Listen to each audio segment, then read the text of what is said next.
Okay, so brides always ask me what they should bring to their preview appointment, and what you bring will make or break your experience and your service.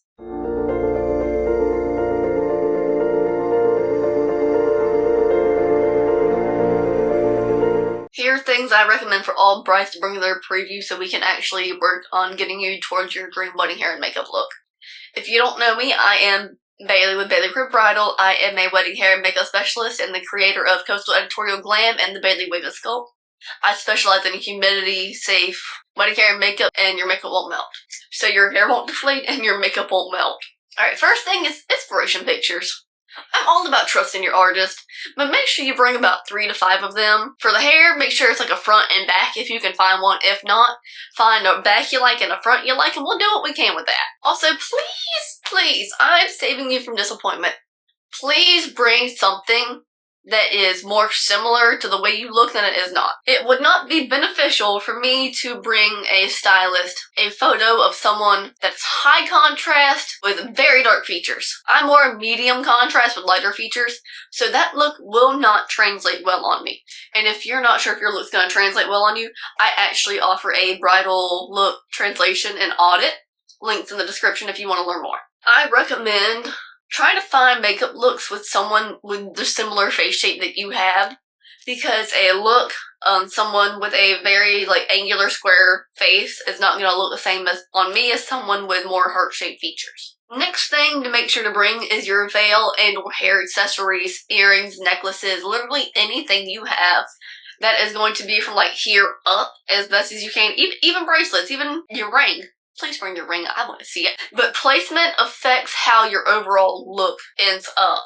Placement affects styling. If you've got a headband that you want to wear, it's going to look a lot different on your Hollywood waves than a veil, or even, I'm trying to think of other things that people put with their Hollywood waves.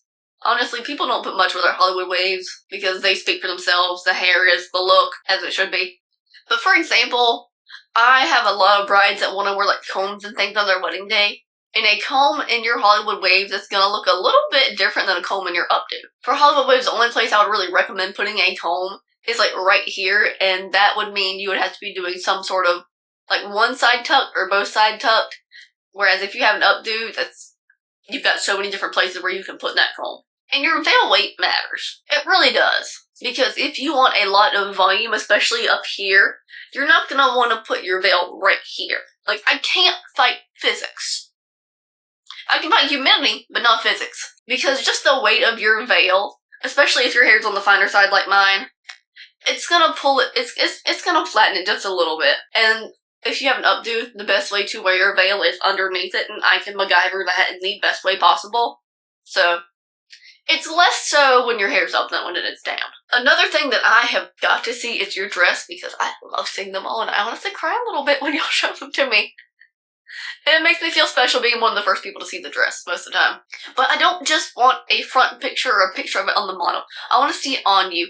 I want the neckline, the sleeves, the back details, the front details, because it all makes a difference with the way that your hair and makeup is balanced for your overall wedding look.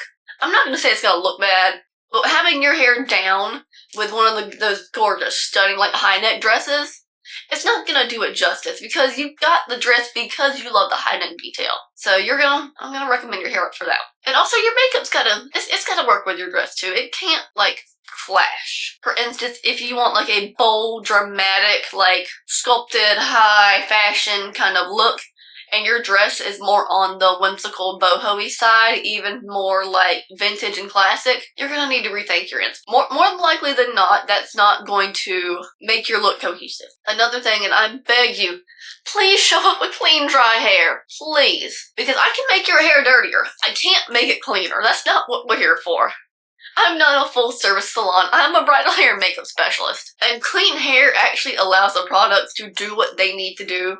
Whereas if your hair is dirty, your natural oils are going to block. They're going to block those products. They're not going to be as effective or effective at all. So we want to give your hair its best fighting chance, especially if your hair is fine, if it doesn't hold a curl, which, as people from experience, I can do that. I have that. Please don't do me dirty like the bridesmaids that show up that wash their hair 2 days ago. Good rule of thumb, if it's dirty enough for dry shampoo, it's too dirty for me.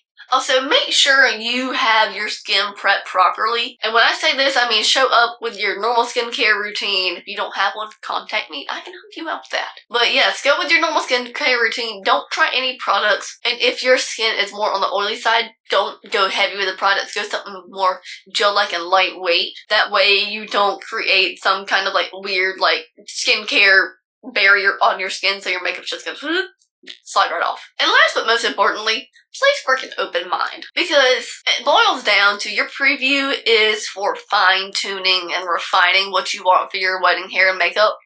It's not for getting it right on the very first try. And it's very normal for some brides to have 2, 3, even 4 different previews. Cause I mean, I understand not knowing what you want. But yeah, be open to changing it, because more likely than not, when you went to get your dress, you left with something completely different than what you originally intended.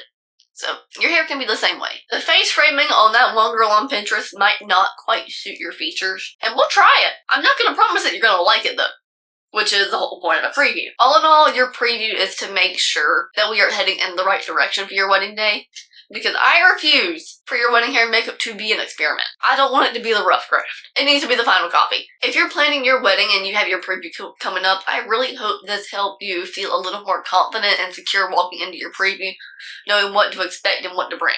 If you're getting married in the Southeast, or anywhere, honestly, I love to travel, and you're still looking for your bridal hair and makeup, and you're leaning more towards the editorial, refined, sculpted, soft look for your makeup, and then the beautiful Hollywood waves, I'm your girl. Let me know. All my information is going to be linked in a little description box, and before you leave, go ahead and hit that little subscribe button and turn on a little bell so you get notification for next time I upload. If you're still here, go ahead and head down to those comments and tell me about your dress, because honestly, I'm a little nosy. And if you're looking for coastal editorial glam, hair that doesn't deflate, makeup that doesn't melt, I'm your girl.